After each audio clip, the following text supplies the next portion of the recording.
Hi and welcome back to It's Just Wood, and if you've not watched me before, welcome. Um, Basically I live on the outskirts of a pretty large, nice wooded area, and or I'm lucky enough rather, and this week I've decided I'm going to try my hand at a bit of carving.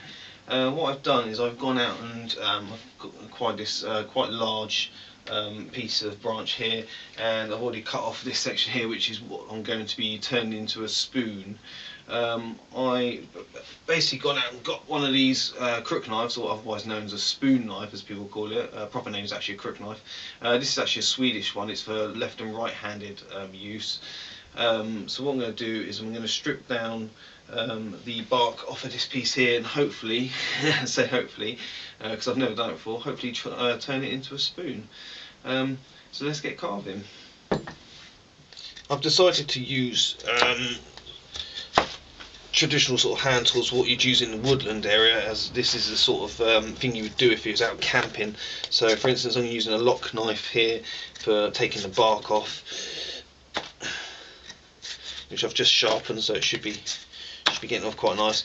I should also point out that you should always, when carving something like a spoon or anything like that really, you should also point out that when carving you should actually carve from green wood, opposed to when the wood is actually dried out. The reason being is because you put more stress on the tool if you're doing it when it's dry opposed to when it's green. It makes it a lot easier.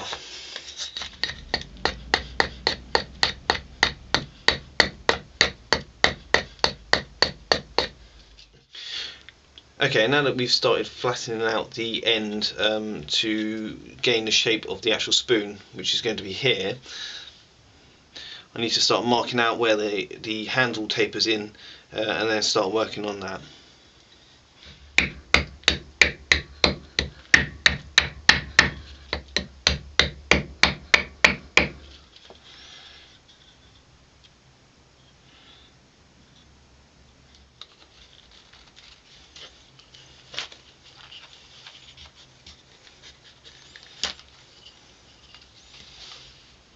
Crossways with the blade like this, as you're putting pressure on it, using it as a knife. Not only putting pressure to, because if you can put pressure pushing it down, but it gives you problems.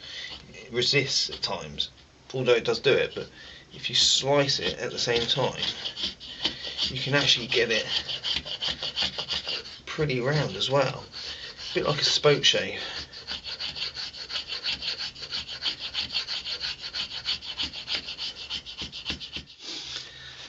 I was intending to use the my lock knife for quite a bit of the whittling of this. For instance, you can use it to get the general shape of things and take bits off. But to be honest, I'm finding that using my axe and scraping it along, I can actually get pretty much any shape I want. It's actually quite impressive.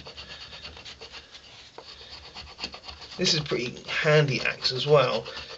Particularly handy axe actually, because it has this sword that comes out of the bottom of it. It's held in with a little magnet. It's actually a Gerber axe, camping axe and saw sport. I think it's classed as a sports axe. It's actually quite. It's got good weight to it. It's got this section on the back here that you can hit things with. I can't remember what the actual term for it is called. I'm sure someone will correct me. Now, the key trick to this is you've got to do little bits at a time. Okay, so I'm not sure if you can see that properly, but I think the key is getting started.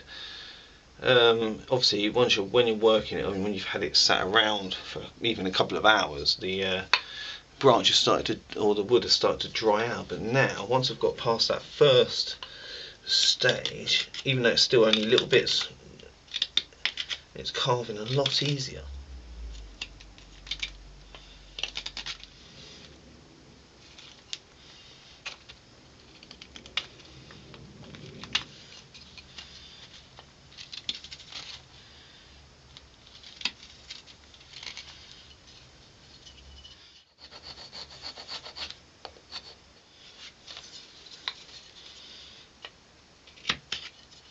So basically I've got the shape of a spoon to where I want it, the handle also to where I want it.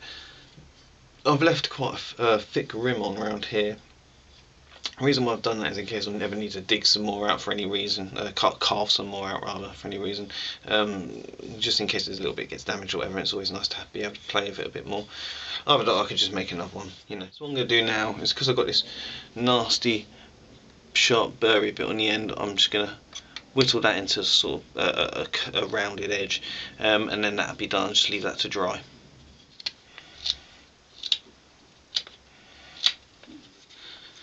Nice spoon. Just need to let that dry out now. Okay, so now that the spoon has dried out, we're going to give it a coat of oil to protect it. Ordinarily you wouldn't need to do that in the woods, but as I'm going to be using this at home every day or every other day, I feel that it's imperative. So I'm going to be doing the same as I did with the chopping board and give it a coat of mineral oil. But before we do that, I just want to give it a quick light sand, just to take off these little burrs that are left over from the drying process.